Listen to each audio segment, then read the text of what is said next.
প্রিয় উপস্থিতি, আল্লাহ পাক সূরাতুল ইব্রাহিমের 5 নম্বর আয়াতের মধ্যে বিশ্বনবী মুহাম্মদুর রাসূলুল্লাহ সাল্লাল্লাহু আলাইহি ওয়াসাল্লামকে উদ্দেশ্য করে বলেন, ওয়াযাক্কিরুহুম বিআইয়ামিল্লাহ, ওয়াযাক্কিরুহুম বিআইয়ামিল্লাহ, যে পয়গম্বর বৎসরের বিভিন্ন দিনে বিভিন্ন সময়ে যেই সমস্ত ঘটনা সংঘটিত হয়েছিল, এই সমস্ত ঘটনা ইতিহাসের পাতার মধ্যে লেখা আছে, লিপিবদ্ধ করা আছে।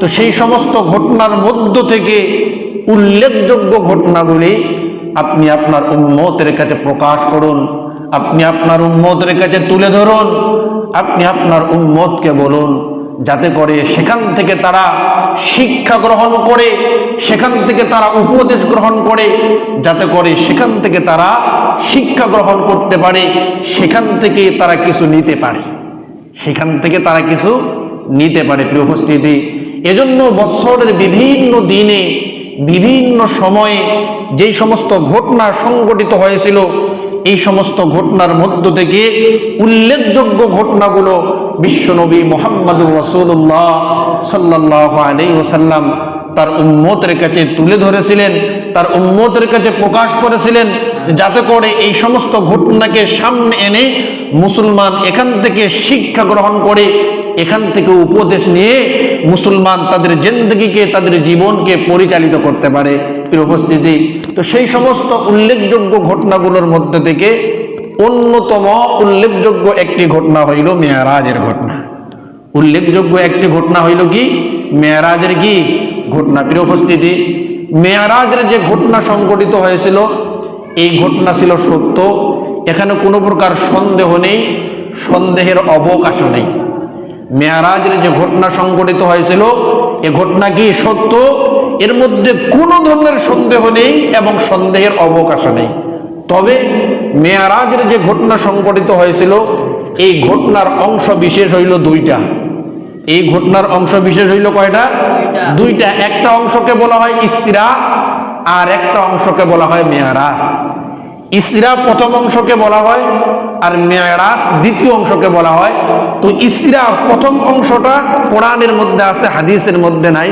আর দ্বিতীয় অংশ মেরাজ যেটাকে বলা হয়, সেটা হাদিসের মধ্যে আছে কিন্তু কোরআনের মধ্যে নাই। সেটা কোরআনের মধ্যে কি নাই। প্রিয় উপস্থিতি, আল্লাহ পাক সূরাতুল বানী ইসরাঈলের শুরুর মধ্যেই বর্ণনা করেন, সুবহান, ওই পাকে জাত, আল্লাযী, যিনি বিআবদিহি, তার পয়গম্বর বিশ্বনবী মুহাম্মদুর রাসূলুল্লাহ সাল্লাল্লাহু আলাইহি ওয়াসাল্লামকে লাইলান, একই রাতের মধ্যে, মিনাল মসজিদিল হারাম, মসজিদে হারাম অর্থাৎ কাবা শরীফ থেকে নিয়ে ইলাল মসজিদিল আকসা, মসজিদে আকসা অর্থাৎ বাইতুল মুকাদ্দাস পর্যন্ত, আসরা, একই রাতের মধ্যে আল্লাহ পাক বিশ্বনবী মুহাম্মদুর রাসূলুল্লাহ সাল্লাল্লাহু আলাইহি ওয়াসাল্লামকে ভ্রমণ করিয়েছেন। আল্লাহ পাক বিশ্বনবী মুহাম্মদুর রাসূলুল্লাহ সাল্লাল্লাহু আলাইহি ওয়াসাল্লামকে একই রাত্রির মধ্যে মসজিদে হারাম থেকে নিয়ে মসজিদে আকসা বাইতুল মুকাদ্দাস পর্যন্ত একই রাতের মধ্যে আল্লাহ পাক সূরাতুল বানী ইসরাঈলের মধ্যে বর্ণনা করেন, আসরা, যে আমি আল্লাহ পয়গম্বর বিশ্বনবী মুহাম্মদুর রাসূলুল্লাহ সাল্লাল্লাহু আলাইহি ওয়াসাল্লামকে ভ্রমণ করিয়েছি।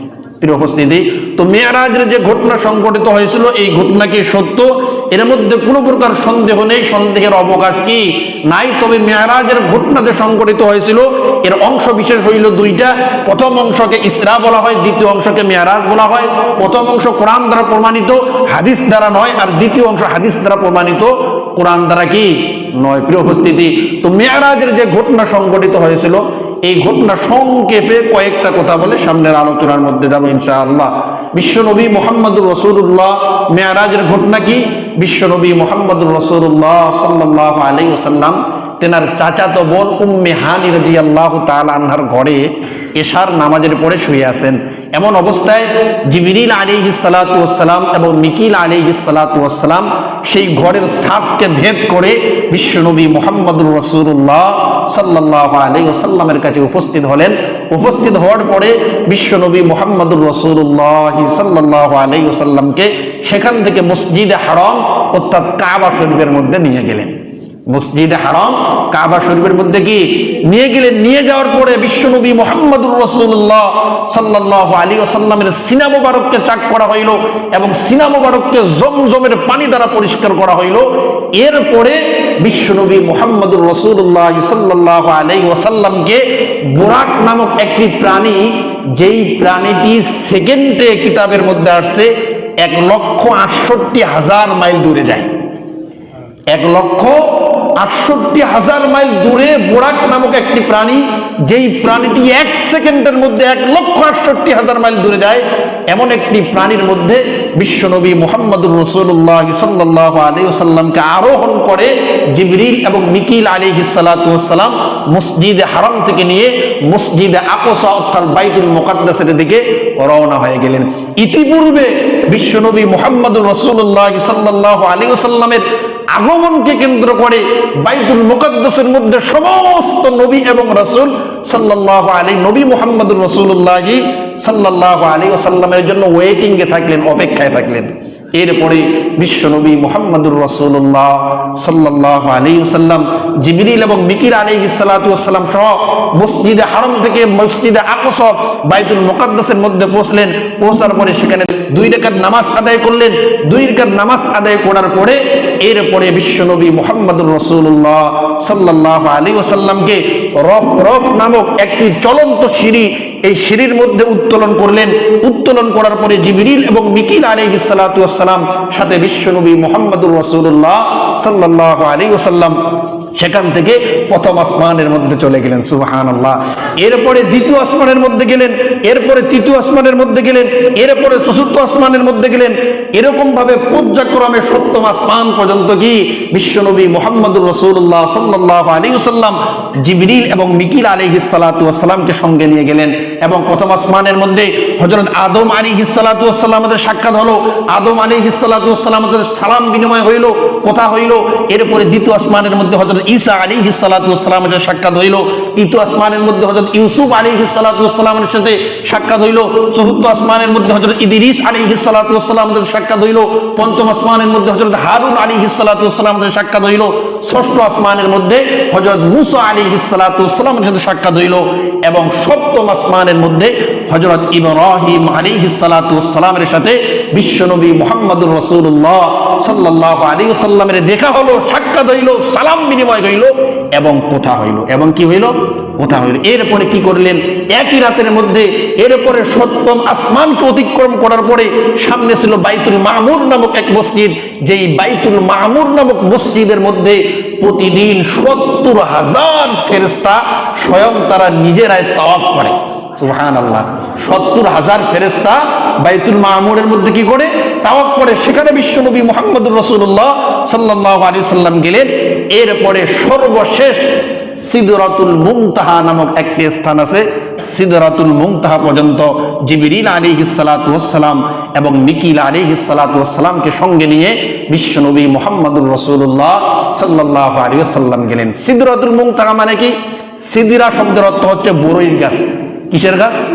বড়ই গাছ। আর মুনতাহা শব্দের অর্থ হচ্ছে স্টেশন, অর্থাৎ শেষ স্টেশন। ওই জায়গা পর্যন্ত ফেরেশতাদের যাওয়ার অনুমতি আছে। সিদরাতুল মুনতাহা পর্যন্ত ফেরেশতারা যাইতে পারে। এরপরে সিদরাতুল মুনতাহাকে অতিক্রম করে, শেষ স্টেশনকে অতিক্রম করে ফেরেশতাদের সামনে যাওয়ার আর কোনো অনুমতি ছিল না। কেন? কি কারণে? যে সিদরাতুল মুনতাহাকে অতিক্রম করলেই একটু দূরে গিয়ে জান্নাত এবং তার পাশে জাহান্নাম, জান্নাত এবং তার পাশে জাহান্নাম। এরপরে জিবরিল আলাইহিস সালাতু ওয়াস সালাম এবার বিশ্বনবী মুহাম্মদুর রাসূলুল্লাহ সাল্লাল্লাহু আলাইহি ওয়াসাল্লামকে বললেন যে আপনি সামনে যান, আপনি অগ্রসর হন, সিদরাতুল মুনতাহা স্টেশনকে অতিক্রম করে যান। রাসূল সাল্লাল্লাহু আলাইহি ওয়াসাল্লাম বললেন তোমরা যাবে না? যে না, আমাদের যাওয়ার অনুমতি নেই। এরপরে বিশ্বনবী মুহাম্মদুর রাসূলুল্লাহ সাল্লাল্লাহু আলাইহি ওয়াসাল্লাম সিদরাতুল মুনতাহাকে অতিক্রম করে শেষ স্টেশনকে অতিক্রম করার পরে কিছু দূর যাওয়ার পরে বিশ্বনবী মুহাম্মদুর রাসূলুল্লাহ সাল্লাল্লাহু আলাইহি ওয়াসাল্লাম জান্নাতের সমস্ত নাজ নেয়ামতকে দেখতে পেলেন। আলহামদুলিল্লাহ, সুবহানাল্লাহ। এরপরে জাহান্নামের দৃশ্য দেখলেন। দেখার পরে সামনে অগ্রসর হলেন এবং সামনে অগ্রসর হওয়ার পরে আল্লাহ পাকের সাথে বিশ্বনবী মুহাম্মদুর রাসূলুল্লাহ সাল্লাল্লাহু আলাইহি ওয়াসাল্লামের সাক্ষাৎ হয়ে গেল। আল্লাহু আকবার। প্রিয় উপস্থিতি, তো বিশ্বনবী মুহাম্মদুর রাসূলুল্লাহ সাল্লাল্লাহু আলাইহি ওয়াসাল্লাম মেরাজের রাত্রিতে প্রথম আসমান মসজিদে হারাম থেকে মসজিদে আকসা পর্যন্ত গেছেন। সেখান থেকে প্রথম আসমান, দ্বিতীয় আসমান, তৃতীয় আসমান, এরকম ভাবে পর্যায়ক্রমে সপ্তম আসমান, এরপরে বাইতুল মামুর, সেখান থেকে সিদরাতুল মুনতাহা, এরপরে সিদরাতুল মুনতাহাকে অতিক্রম করে জান্নাত জাহান্নামকে দেখার পরে স্বয়ং আল্লাহ পাকের সাথে বিশ্বনবী মুহাম্মদুর রাসূলুল্লাহ সাল্লাল্লাহু আলাইহি ওয়াসাল্লামের সাক্ষাৎ হয়েছিল।